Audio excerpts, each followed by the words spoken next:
Welcome back to another episode of Let's Talk About Web3, Episode 3, Season 3. I'm joined here by my co-host Ohnahji B and our special guest today, Naim Bapa. Great to have you in the building.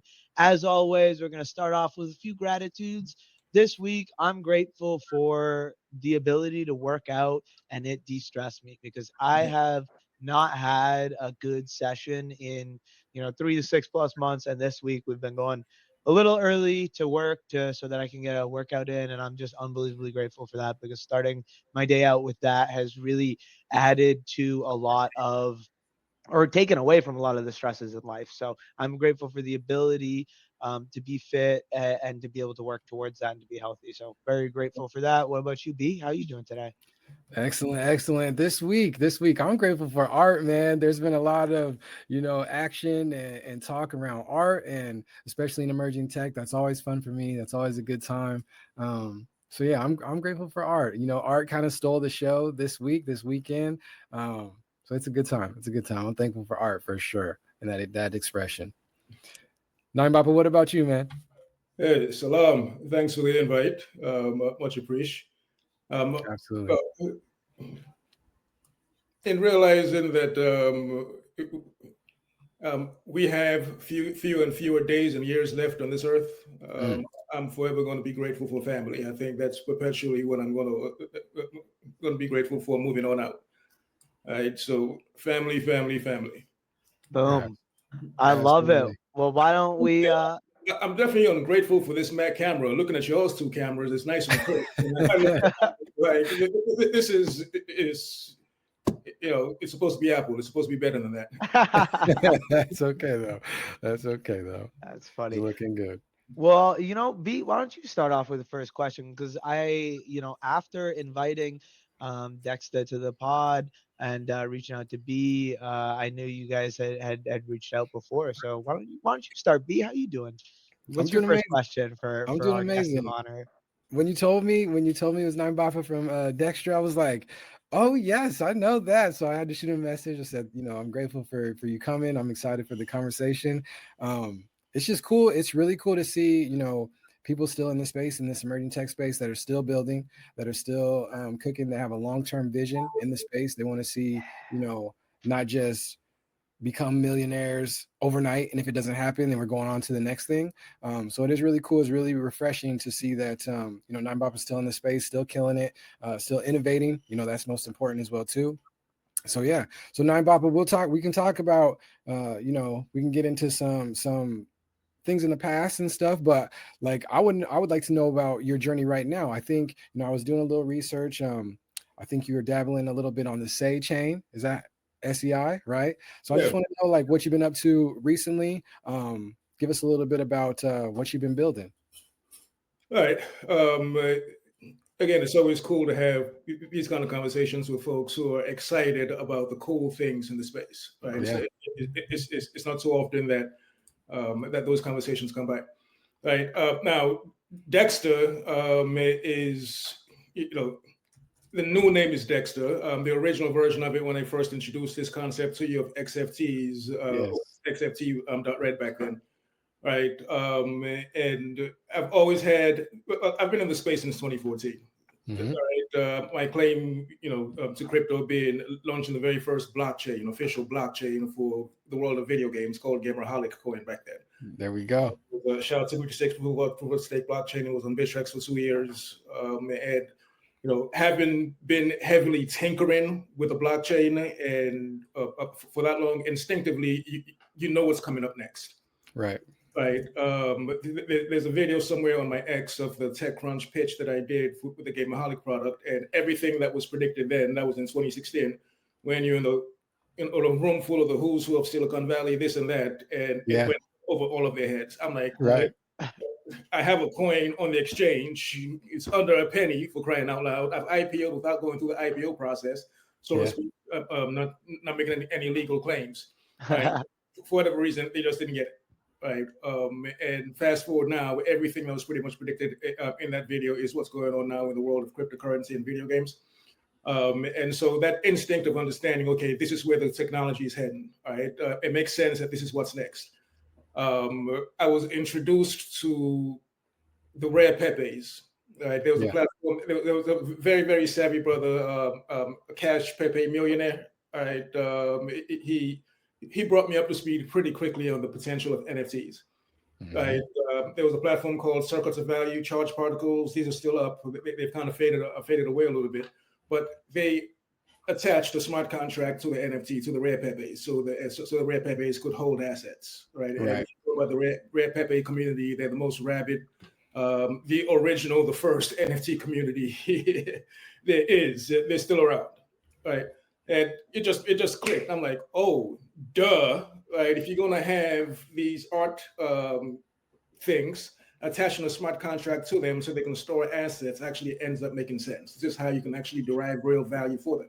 Yeah. Right? And it also expands to some real world use cases. You can store your ID in this. You can store your passport. Folks can receive the benefits. In parts of the world, being from Sierra Leone, that is going to have challenges modernizing the ID system, the social benefit system, yada yada. They could easily use XFTs for to hold these things for their citizens. So that's where the original concept of XFTs came about. Just NFTs that do a little bit extra, X NFTs or X fungible, whatever you want to call them. There you go. And now, we have the Dexter format where it's the token launch side with the XFT marketplace and some very, very cool innovations that were added on there as well. Loving it. That's very cool. I think, and I knew too, having those early conversations with you, back early 2024, and we were talking about, nested NFTs and even dynamic NFTs and just things that people were not talking about being able to utilize, this use case for. We were in the middle of coming down from a big, bubble, the, bull run where everybody was like, oh, we're worried about making millions and billions, right? But it was really cool refreshing to hear people talking about, different protocols and just the advancements there and even making strides and even being, same color as me making strides. Like I'm really proud of that. So, it's really also cool too, you're speaking about being in some of those rooms and people aren't getting the ideas and you're like, okay, but once that time goes by, and you see, okay, people are starting to get it. It just took them a couple years, 2-3 years. That builds a really big level of confidence in you to where going forward, you're like, okay, I know what I'm talking about. So it was even more exciting to hear what you've been up to, because I know back in those early days, me and you were probably the only handful of people that were having those kind of conversations about, those different innovations. So, yeah. So what's next? So tell me more about Dexter, because I know the XFT side. So tell me a little bit about Dexter and how that's kind of evolved. Yeah. The rule in entrepreneurship is the first get slaughtered, right? Unfortunately, being first and early onto pretty much anything is not always a good thing. Yeah. And while yes, time can definitely validate your idea. Right. It makes you feel good to know that you were on the right path. Yeah. At the same time, it can be very discouraging, because it's not like folks come back and say you were right. It's not like the investors who passed up said, "Oh, by the way, I owe you $1 million check." Talk about it. That doesn't happen. No one ever comes back and says you are right. Right. And so it ends up being one of those things where, I launched the GamerHolic platform in 2014, and it sort of, after that TechCrunch pitch in late 2016 is when I pretty much was like, all right, cool. No one's going to get it. I'll move on. And if I had held on to it for just another year and a half, 2 years, when gaming and cryptocurrency started booming, yes, I'd be a billionaire right now. Right. But again, nobody ever comes back and says, "Oh, you're right." Right. And this time around, as long as I've been talking about the XFTs, it's been going on at least 3 years now. And folks still haven't caught on. But one thing that has changed, though, is back then, folks who had NFT collections were just pretty much immediately dismissive. Like, I don't know what you're talking about. Get it, whatever. It's never going to happen. For whatever, they were just immediately dismissive. Now, they want to shut the conversation down right away. It's like, wait a minute, I don't want my audience to know that there's an NFT 2.0 out there. I don't. My NFT collection is outdated. right. So that kind of flipped a little bit. So I don't know if it's going to make my education work a little bit harder, or I don't. This is new. I haven't experienced this before. Okay. Right. But either which way, the technology is coming. There's nothing they can do about it. Right. Now, that doesn't mean that they cannot transition the NFT collections that they have into XFTs. Right. But again, we're dealing with an audience for the most part who are the easy button category in crypto. Yeah. Right? Buy, sell, buy, sell. You give them 3 buttons, you give them anything extra to do, it's a wrap. This is true. Right. So they don't. It doesn't click with them right away that, oh, wait a minute, this is just a technological upgrade. No different than you upgrade your phone. No different than you upgrade your software. You can upgrade your NFTs, but most importantly, the challenge for them is going to be upgrading their audience. And I don't think that they're ready for that yet. Interesting. And when we talk XFTs, are we talking the same thing as ERC 6551s, or is this different? It is pretty much ERC 6551s, and not to take anything away from the ERC 6551s. I had the XFT smart contract attachment before it became a standard. Yeah, I see. Okay, gotcha. Yeah, because I know since it's become a standard, one of our amazing community members, Candy Toybox, has been like getting all of these different ideas for use cases of nested NFTs for like just music on chain, right? In many different ways, whether that be you putting the piece of music and then putting just like extra metadata, but instead as metadata, you're putting them as their own NFTs, right? Just like these extra pieces of behind the scenes or potentially, usable stems that people can use. And I think that like has that ERC standard then coming out gotten more people to maybe grasp the concept of NFTs? I'm just kind of curious what your thoughts on. No, because again, we're still in that easy button era of crypto. Right, folks are launching NFT collections by just filling out a short form, uploading the assets onto IPFS, and that's that. Right, it's not folks who understand that the contract should be as artful as the art. Talk about it. The kind of cool things that you can do in the contracts. I love that. You can do you're in control of the code. Right? You can literally have your NFTs be a whole lot more dynamic. But at the same time, in all fairness, they're also limited to what the marketplaces can do. You decide to add any extra functionalities to your contract, and OpenSea does not have any way to display these extra functionalities. There's nothing the creator can do about that. Now, you can take on the challenge of driving folks to your own website and so on and so forth. But obviously, again, easy button, right? So the ERC 6551 standard has not been adopted anywhere close to what it should be. I mean, it's literally a superpower for NFTs, but all NFT collections and creators are going without it. If you want to guarantee your NFT never goes to zero, give it away to store assets. Right? Add some extra cool functionalities onto it. Short answer to your question, no. 1000%. Yeah. And I was thinking the same thing. It's like the main space hasn't even embraced even 6551s or even the tech behind XFTs. Like we haven't even grasped like nested NFTs at all. Like even when you're talking about Candy, easy use case right there is like albums and singles living inside the album. You transfer the albums. We haven't even dabbled with that yet. I haven't seen one person do it. Correct. Yeah. So I mean, it's interesting. So I mean, for me, I would say Nine Bappa, keep going, bro. Keep going, because you already know like this technology, this piece is the next step of the use case behind NFTs, behind these non-fungible tokens, right? It's like that's the next no-brainer is to turn the token itself into a wallet, like you were saying, to avoid it from going to zero. Let them put things inside of it. It's genius. So on that, now that we've been chatting about, like some of those rooms where like these NFT holders and owners aren't even letting you start that conversation.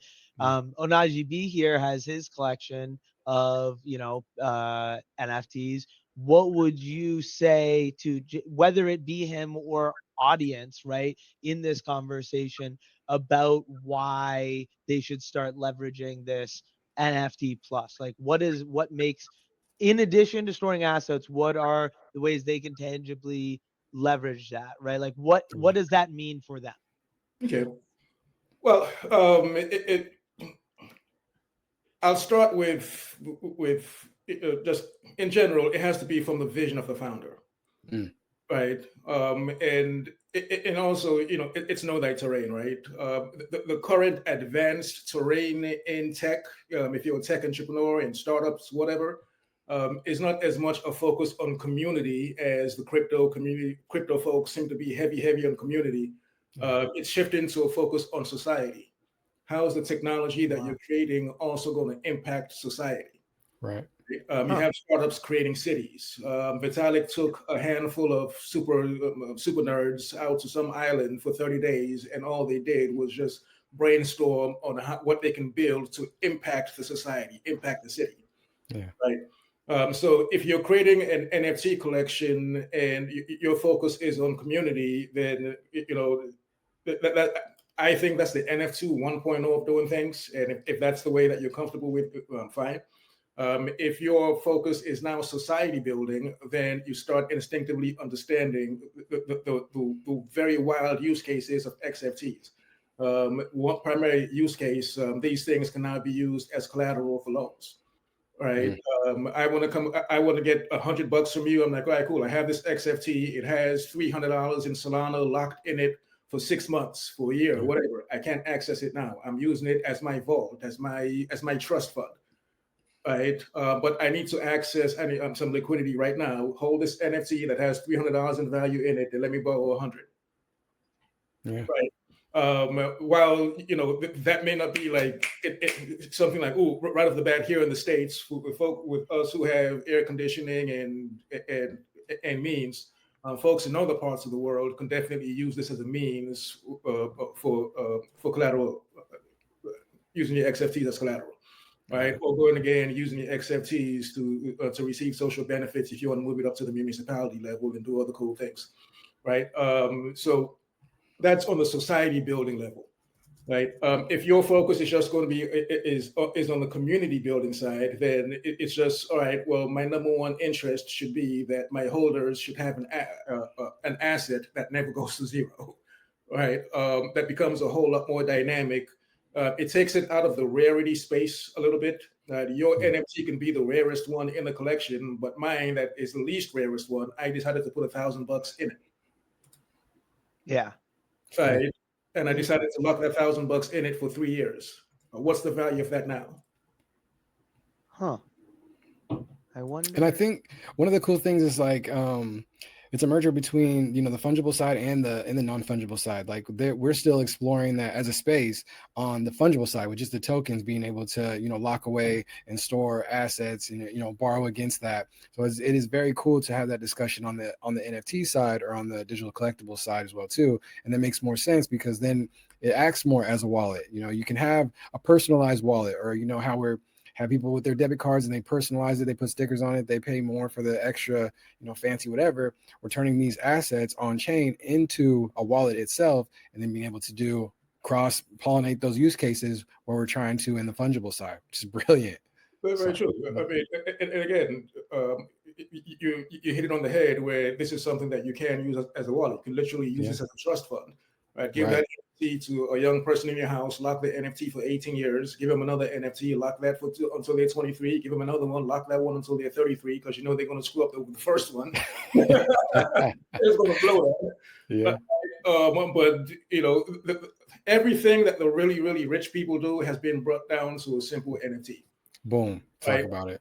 And even now, if you want to take it to the AI layer, right? We're talking about XFold too. In order for AI agents to be able to interact with your funds securely, our XFTs on Dexter is designed for that.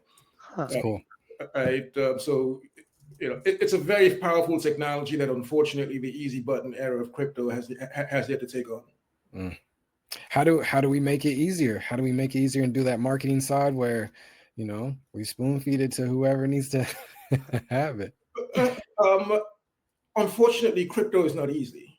Right? It's almost literally a mandate for you to be some kind of, you got to have some circuits firing up here. You're right. You're right. If and when we try to make it too easy, then the degens take over.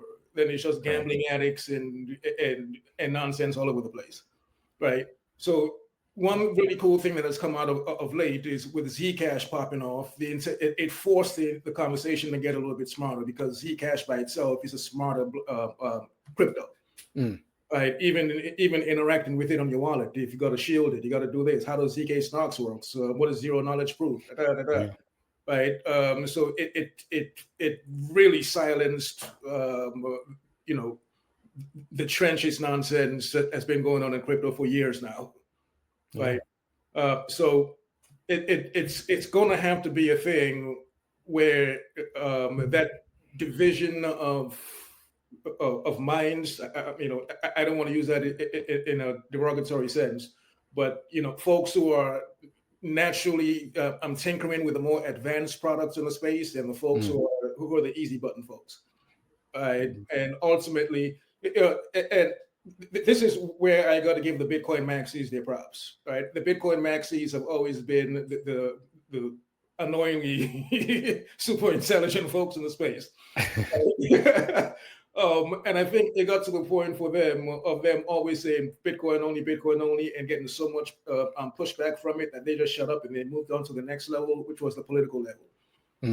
It's the Bitcoin Maxis that got Trump into this, that got Michael Saylor, that got somebody who was in prison for life released.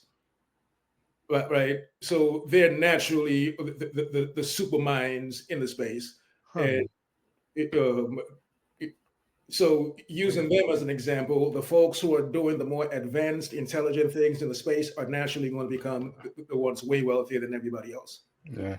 The people, the individuals that are thinking big picture instead of, small, everyday, not even on the gambling level, but the gambling level is crazy, but just thinking big picture on how does this impact, global humans globally, over decades, not just tomorrow, just but future generations. How did this tech impact us? And I think, those conversations are being held on, the Bitcoin maxi rooms, just because that tech is still the majority of the space, like 60% Bitcoin dominance still over this, 3.8 trillion market. It's like, and I think a big part of every one of those conversations is what I've noticed coming in 2023. All of the folks that came, and when I came in, there was not a lot of people there. It was around the bear market, so a lot of tech people there. I was lucky to be blessed around a lot of people who were willing to teach me and had been around the space for a while. But I think when you start to learn about Bitcoin, you start to realize what the technology really is and why it matters, why it is digitally safe in our eyes, right?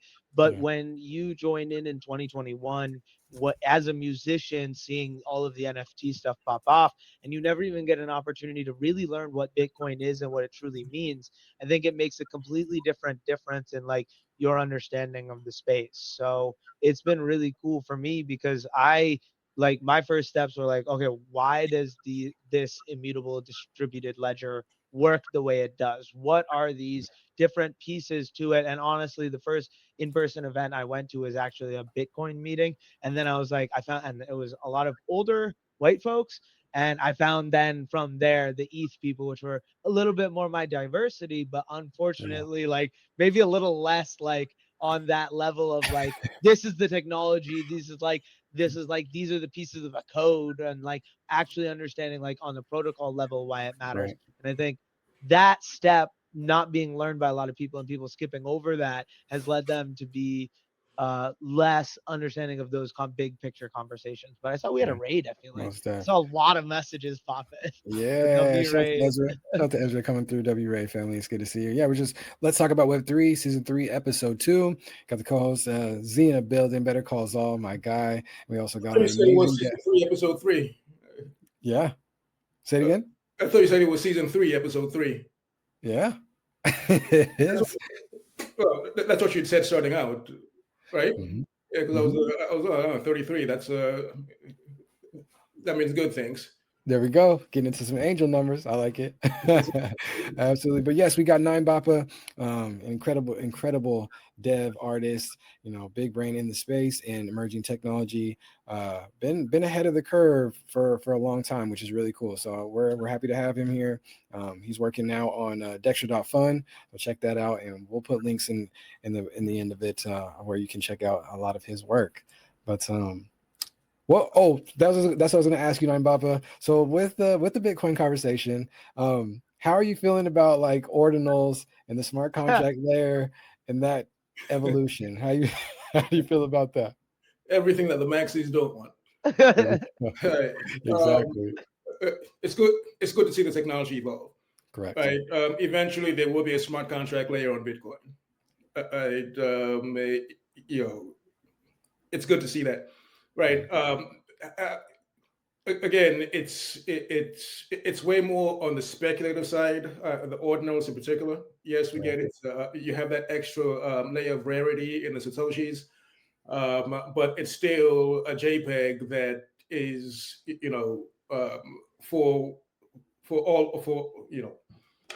as best as you can put it, it's a community bonding tool, and somebody within the community who has enough funds is willing to buy something from somebody else within the community at a much higher price than before. It's the community's way of spreading money around, and that's pretty cool, right? But when it comes to the extra side of the art space, how is it going to influence music? How is it going to influence real world assets and so on and so forth? I guess that's going to be a wait and see. Right, but for now, the smart contract protocols are going to be more interesting as far as the XFTs and NFT world is concerned. Yeah, definitely. It was interesting when that experiment kind of came out, and a lot of Maxis were upset, but rightfully so. I think they're building kind of like this, the smart contract layer that. For all intents and purposes, like ETH was kind of that machine at the time, that companion to Bitcoin. I think it's interesting just because all of it's early, it's like it's all speculation on what's going to win out, what's going to, get the eyes on it, what the people are going to massively attract to. I think when I first saw it, it was really kind of the juxtaposition between like Ethereum and some of these other layer twos, like Polygon at the time. It was a cheaper chain. It was easier to transact. Anybody can kind of go in there. That's how I kind of see Bitcoin and ordinals versus like an Ethereum mainnet. It's a little bit more expensive. It's a bit more play to play over there. Go ahead. I'm listening. Yeah. That was it. It was just interesting to see, the Maxis kind of go through that same conversation that the ETH mainnet folks went through when the other kind of cheaper chains. I hadn't heard Polygon in quite some time. That's right. Those guys are still here, huh? Yeah. And that may be. Look, Ethereum got cannibalized by its own success. Layer twos are not really necessary. Right. Ethereum is just it's the best technology that was available at the time. Yeah. Right. Fast forward now, when we look at the SEI blockchain, SEI is the blockchain that I use for Dexter, and it's pretty much almost an instant finality blockchain. Right. Time of finality is sub 400 milliseconds. It's faster than Solana, and it's an EVM. Right. The next update is going to allow them to do 200,000 transactions per second for an EVM. Right. So if Ethereum had to reinvent itself, it would reinvent itself as much faster, much cheaper blockchain. Right. I tried to build the Dexter platform on Solana initially, and there are 22 total contracts on the platform, just separating logic from storage contracts, and minting them on Solana would have been $5,000 plus. Right. Because Solana is very expensive to deploy it. Deploying 22 contracts on SEI cost me 10.5 cents. Wow. Interesting. I'm gonna have to tap back in over here on SEI. There's a few people in the space that are less so in the space now that pushed a little bit of the SEI stuff, and I saw a little bit of on the timeline. But I'll have to tap back in and play around over there. We'll have to drop a couple XFTs. Yeah, why not? Right?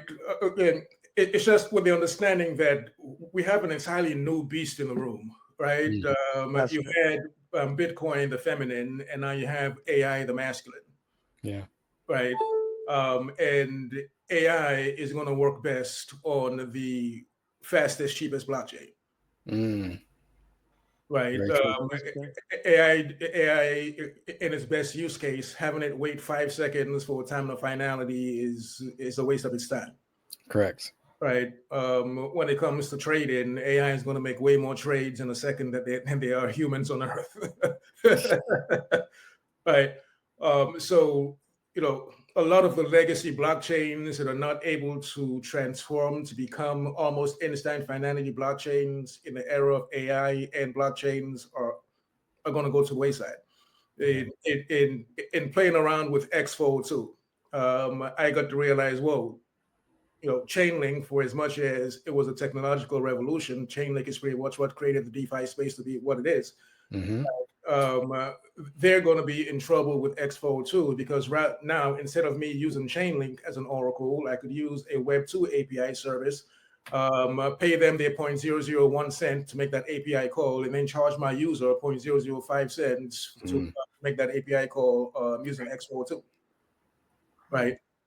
So the entire system of oracles as a service is going to disappear when I can just replace that and use X-Fold 2 and make a profit from every single API call instead. Yeah. Right. So a lot of legacy products are in trouble with the new evolution of AI and blockchain. Right. Wallets included. Discussed this yesterday on a video. MetaMask. If I'm using the same blockchain with a time of finality of 400 milliseconds, but I got to wait 3 seconds for MetaMask to open, and by the time I try to put my trade in, the freaking slippage has exceeded, and I got to try again, right? It defeats the purpose of a damn near instant finality blockchain. All right, but now I can route that trade through an X-Fold 2 API call, and we'll actually have the fast blockchains we're supposed to have. There you go. I love it. You so ahead of non-bop. You so ahead by at least 10 years, man. I love it. I love it. But I mean, but that is hard. That's hard for, a lot of some of these innovators in the space. It's like we have to realize that, okay, like I'm already in a super fringe niche down technology, but even innovating further inside of that and even realizing what's obsolete in that when the larger majority of like humans have no idea any of this is going on. It's like it's interesting. It's interesting. The XRP army has no idea. Yeah, and unfortunately for them, but okay, Dime Bopper, how are you feeling about quantum computing? Because that is an imminent threat that they keep tossing at us. What do you think on the timeline on that? Yeah, I mean, Michael Saylor explained that best, right? If and when quantum computing comes about, then nation states got more to worry about than us. That means anything the CIA has is getting hacked. That means anything NSA has is getting hacked. Exactly. Right? Bitcoin is a software that can always be upgraded. Right? There are quantum resistant blockchains. Yeah. Right. So blockchain will be the least of our concerns when the quantum computing comes about. They're saying emerging tech will innovate well before governments will. So we got other things to worry about. Yeah, that Bitcoin software update is maybe 3 days max. Right. Reading the entire, yeah. That's what happened. How you feeling, Z? What's going on, man? How you tap in with you? A lot of interesting conversation that we don't have a lot, which I love. I like just sitting in rooms like these personally, because like in 2023, when I first came in, every room felt a little bit like that, just because I was new to the space and everyone else was talking like they knew everything, and because they'd just been around and experienced a lot of it. So being in this space, starting to like just have my mind think and were of like, what can we as the ZAO and what can we as musicians and musical artists start to leverage this technology, and how, if with that challenge, if we are going to do that, how can we best promote and market that? So I'm curious, like, what is your like 1 to 2 year or even just like next year plan of like, I know you have been attacking it at a certain angle. Are you going to keep on attacking it at this same angle, or is there something in like the current scheme of society, like we're talking about, that's making you think about this XFT thing in a different marketing or promotion angle? Right. Let me answer that question after not answering the question for a second. Right. I've heard you talk a bit about your DAO. Catch me up to speed on that, please. Yeah, for sure. So the ZAO is a group of musicians and other creators. The way the DAO itself works is we meet weekly, and split up into groups of 6, reach consensus on who's doing what in the ecosystem, and each person gets a vote, and everyone gets some soul-bound illiquid tokens. Soul-bound meaning you can't send them to anyone. Illiquid meaning you can't buy and sell them, meaning you can only earn them in these weekly meetings. Building our governance structure in terms of social capital as opposed to financial capital, which most DAOs have done. So as a whole, our DAO, anyone with the ZAO tokens can propose a project and get a team to help them kind of build out that brand vision, whatever that idea is. So we have a few different projects like Wave Wars and the such, which is where we chatted, and we've done a couple of events as well, and just done a lot of different things as a community. So the goal is to support all of these individual creators in their journeys, and have them have an opportunity to share what they've been working on and earn some community governance along with that. Okay. And you know, your relationships with the artists, how is this coming together? I would say very like one-on-one basis right now, which makes it really authentic and genuine from my perspective, because we get a chance to meet almost, I mean, everyone so far in the ZAO, at least. Most people get a chance to meet a couple of times because the people who stay and come back consistently are there with the experienced people who have been there for a while and are there consistently, whether it is every single week or once a month. They're there consistently for a specific reason, and that's to help their journey and their growth. So I've found a lot of success because it's a lot of these one-on-one interactions, because you're maximum in a group of 6 people every week. So a lot of these DAOs, they get to a scale where they're trying to have these weekly meetings and everyone's sharing, but it's like you're just like spending the whole meeting just sharing, right? So there's no like actual productivity being done on that. So this goal of called ZAO Fractal. It's one of the projects derived from Optimism Fractal, which does the exact same thing, but towards the Optimism superchain. And that was derived from Eden Fractal and a couple of these other ideas and thought thinkers. That is a community I just joined and realized I could bring what we were building and what we were doing to this community, while also bringing and establishing what this community is doing to the wider creator world, because it was more based for devs before, because it was for Optimism, and then Eden Fractal was based on the fractal ecosystem. So we've adopted an idea and a technology, and that's how our DAO is governed in terms of governance. Okay. And the fractal piece, are we talking about the art pieces as fractals, or how is that implemented? That's the fractal being the meetings. So the meetings being split off into groups of 6. So if you have, 24 people, it'll be 4 different groups. But if you only have, 7 or 12, you only have 2 groups. So the idea is, as you scale up into bigger and bigger groups, like say 100 plus, there's different tools for once those, 12 or whatever groups, I think it's more, but whenever those reach their consensus, the top person of each of those can also potentially play a fractal game. So it just kind of stacks up and makes it able to take an unscalable problem and solve that challenge. Okay. And that's where I've got really interested in it, because that for me is something a lot of people aren't thinking about in like trying to build their own foundation on this, internet. Like it'll work in a small vacuum, but then does that scale up? So that's kind of why I've taken the fractal approach. Okay. All right. Now, to answer your question,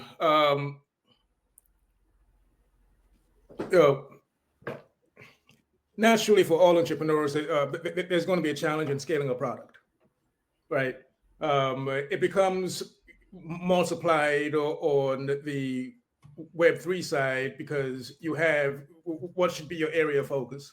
right? I've tried to approach the musicians. I've tried to approach the artists. I've tried to approach the token launchers. All right.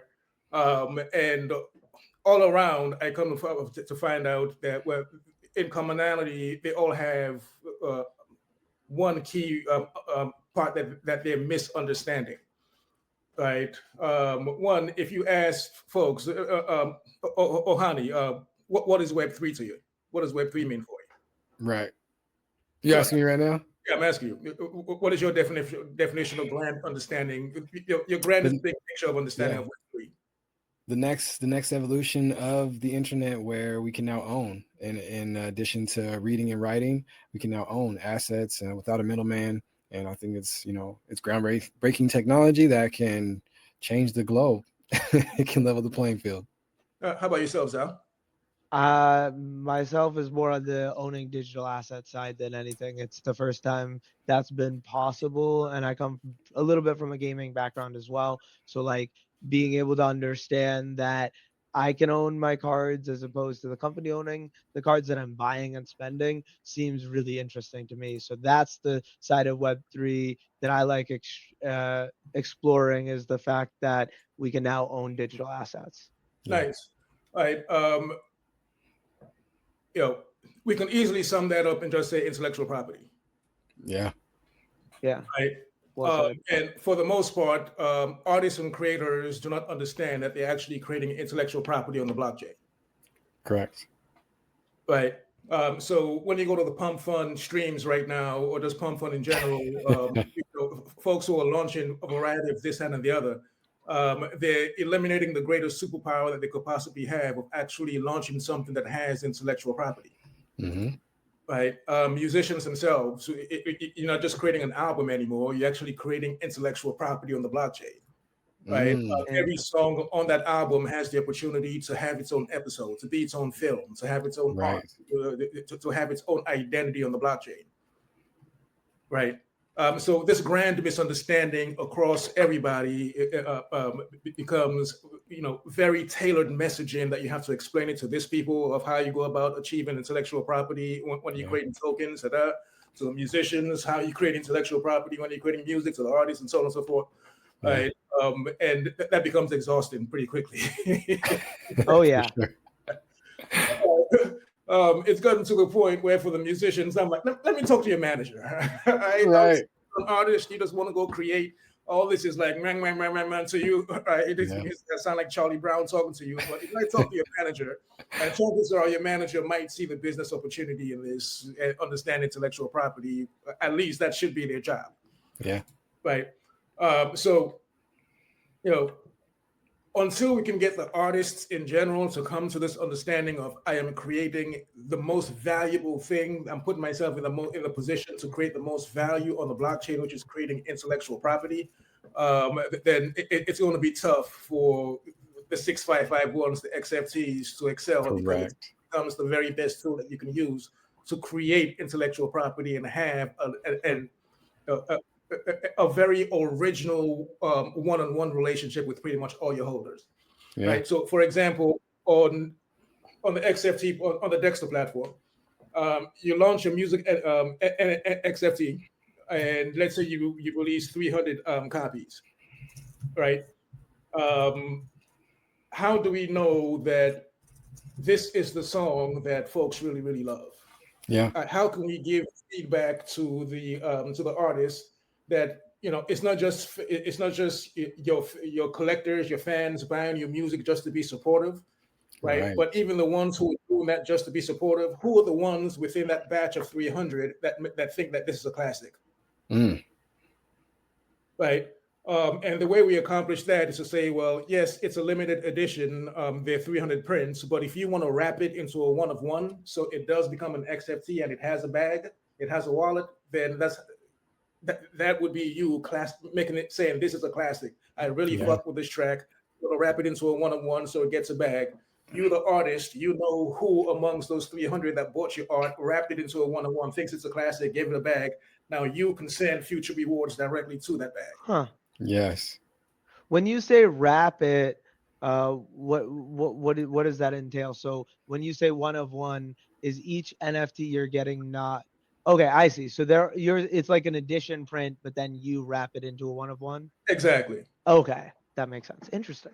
Right. The coolest part about that, talking through that, is that, like you were saying, the founder itself or the creator, the artist itself, can attach whatever rarity that they want to the token right now. But by you being able to wrap it into its own wallet, is you can add extra, value in however much that you want. You can say, okay, I have this token, I love it so much. I have this single, I love it so much. I put $1 million in it. You can go see the $1 million in it. And that's genius. Bafa, you said we're talking about this intellectual property. The hardest part about this is though, is like we're taking intellectual property and letting the intellectual property store more intellectual property. That's where we're already losing people because they don't even understand the first intellectual property. So shout out to you, Bafa. You cooking. Go ahead. My man gets it. All right. And this becomes a completely different metric. You could have 0 plays on Spotify, but somebody, for whatever reason, decided to put $1 million in value in your single. Correct. Right. And it's verifiable and safe to that person, that user. Yeah. Right. And so now having these kind of conversations amongst artists and bringing them up to speed. Okay, cool. This is one of the ways that you can go about creating intellectual property on the blockchain. And I think as of right now, this is the most advanced way that you can go about accomplishing that. Yeah. 1000%. You think, okay, now here's the thing though. It's tricky because sometimes artists, they have egos, and sometimes artists will be like, okay, but I don't want you to be able to do anything with my work. And I think that's a slippery slope because I think it was a cool, artistic journey for the whole space, for the NFT space, to kind of go through the CC0 phase, because that's kind of a lot of what this is. I can put out my work into the world on chain, but anybody can say that, no, the NFT, the Ohnahji that I own is the best one ever because I put $2 billion behind it. Somebody else match it, True. That's artist, right? Prince's manager would have never said the internet is over. Correct. Right? Prince, the artist, said that. Jay-Z's manager would have never said, I might crash your internet, and I ain't even into that. Jay-Z, the artist, said that. Right. So the artists themselves, I mean, if anybody should have came out with a Spotify, a lot of them had the chance. Madonna, Prince, Jay-Z, Diddy, a lot of them had the chance to be the ones to launch Spotify or iTunes. Good point. So us, the techies, in their case, the artists, the managers, they're responsible for moving things forward. Yeah. And for the artists that have egos in Web3, that you're kind of going against the core nature of Web3 itself. Web3 talk about it. This is Web us. You're supposed to be able to collaborate with anybody, anywhere in the world. You're putting yourself in a position for anyone in the world to appreciate what you're creating. Yeah. Bringing Web2 antics of egos of I'm the best, I'm the this, I'm the that. I mean, there are plenty of times I could seriously flex my ego and I say, I do crypto rap. Bitcoin is encrypted in the lyrics. Decode the lyrics, you get the Bitcoins out the song. If your pen game is that fantastic, put something up. I guarantee you I'll smash it. There you go. I've had an ego death. The turban is the mushroom cap, right? There you go. Talk about it. So there's no need for me to do that. Right? And in just respecting the terrain that we're in, I do not want it to become, ideally, I would not like for it to become us bringing Web2 antics into Web3. That's not needed. Like you were saying before, to bring it all the way back, you were talking about we're evolving from a community standpoint, which is all well and good. Communities in Web3, fungible tokens, non-fungible, that's fine. We're evolving into what is your social impact though. So I'm excited. I'm super grateful that you said that in the beginning, just tying it all the way back. It's like, no, this is Web us. We got to let that ego go. How is this going to help communities socially? How is this going to help society? And I think those conversations need to be had. Yeah. Shout out to you, Bafa. All right, thank you, brother. Yeah. Damn, lots of things we could touch on. We're nearing the end. I don't know. Do you have any final questions, B? I'll think of how to even wrap. wrap my brain around a final question, but I'll let you cook up first since we're getting close to 7 o'clock here. Yeah, I think the only other main question I have is like where we can find you. So we'll get into that as well too. The different handles on your socials, where you're active at. So make sure we leave some time for that so that the people can find you. This is probably going to be one of our greatest recordings, not gonna lie, especially people referencing this in the future. So we definitely want to make sure that we highlight you, where you're at, where they can find what you're building, all that good stuff too. Because Yes, I understood. All right. Dexter.fund is the platform. Right. Dexter.fund on X. That's the account that I'm the most active on. Right. Eager and excited to work with the super creatives out there. Right. I'm having to preface it with the term super creative simply because I want the Dexter platform to be the premier destination for really, really dope art, really dope music, and intellectual property on the blockchain. Yes. So if you're an artist, you're a creative, you're a developer, you're a techie, you're a Web3 enthusiast, I'm happy to work with anybody. Very cool. I love that. I love the term super creative. We always say we're both super nerds over here. So that's why we love this space, and we love talking about the tech side of it and why it matters. Not a lot of conversations have that. So I think like B said, you definitely will now have me, trying to create a little AI transcription bot so that we could start, actually referencing some of the content that we talked about here today. So I'm just excited and stoked to have been able to have a longer conversation and just listen, hear, conversations that I don't get to sit in a lot these days. So I appreciate you joining us, spending your time here with us. Definitely tap in at Dexter.fund on X if anyone's, listening in the future or right now. And we appreciate you all for joining in. Do you have any last words for us, Nine Bapa, as we get finished off here?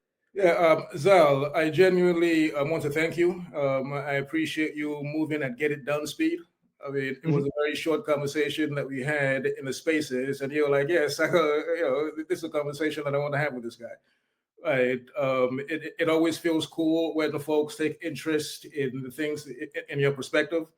Right. And it's not too often that folks are not only take interest, but also want, push the go button to move it forward.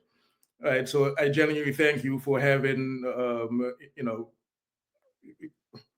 the mind and the forethought to be like, yes, this is someone I want to talk to. So much love for that.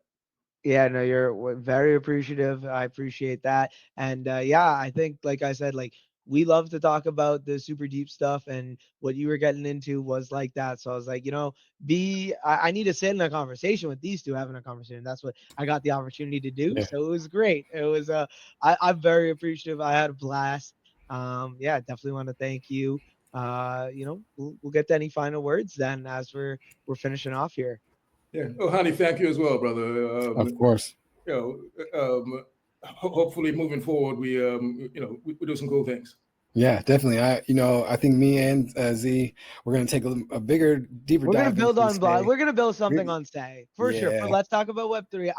We will build it on the pod. Like we're doing something now because, like you said, there's 3 or 4 blockchains that I've just been wanting to people talk these specific pros to them, to these big dogs, right? Ethereum and Bitcoin. And I'm always excited to not just do the here approach, but do the actual testing approach of okay, let's test putting a music NFT on this chain and having other people mint on it, testing all the onboarding and fiat features and all these other fun things that do matter when you do want to scale, and see just where things are at right now, so I can get a glimpse. So I think you've opened the door for us to take a bigger look at Say. So I'm definitely excited to let you know what we build over there. Yeah, nice. Let's make it happen, man. 1,000,000%. Well, thank you, Nine Bapa. Thank you, Ohnahji B. Another fantastic Let's Talk About Web3. Little 33, season 3, episode 3. Definitely one for the book. So thank you all for joining. Absolutely. Peace. All right, we'll talk soon. For sure. Peace.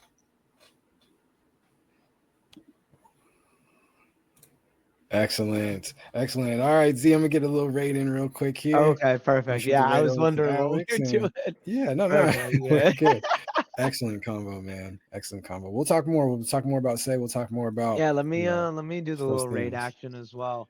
Did you already type it in? No, I'm ready. I'm ready. So okay. yeah, whenever. Give me 1 sec. You're Raid. Good. I'm shooting it over to Alex. Can you spell Alex's thing real quick? Okay, never mind. I see it. You got it? Okay. But do you want to say it for everyone else since we are this is going to be part of the thing? Alex K9 _. We're on the other purple app. We're on Twitch side. Okay, I got it in. I'm ready. Okay. All right, y'all. Let's talk about Web3. Season 3, episode 3. Special guest, Nine Bapa, killing it. He's been in space a really long time. I've had amazing conversations with him years ago. So it's cool to circle back today. Shout out to ZAO for, getting these guests. He's crushing it. We got some really cool stuff coming up the next couple weeks as well, too. So stay tuned in. Let's talk about Web3, 3:00 p.m. PST on Wednesdays. All right, y'all. So we're out of here. Let's show Alex some love, and we'll see you guys next week. Oh, return back in a couple hours. No, in 1 hour. We got the Commons with Boss. Got a special guest, Hey Miss V, in the building. It's going to be a good time. So another epic space it's on the way in an hour. So come back to the Ohnahji channels. All right, y'all. Let's do it. Peace. Peace. There we go.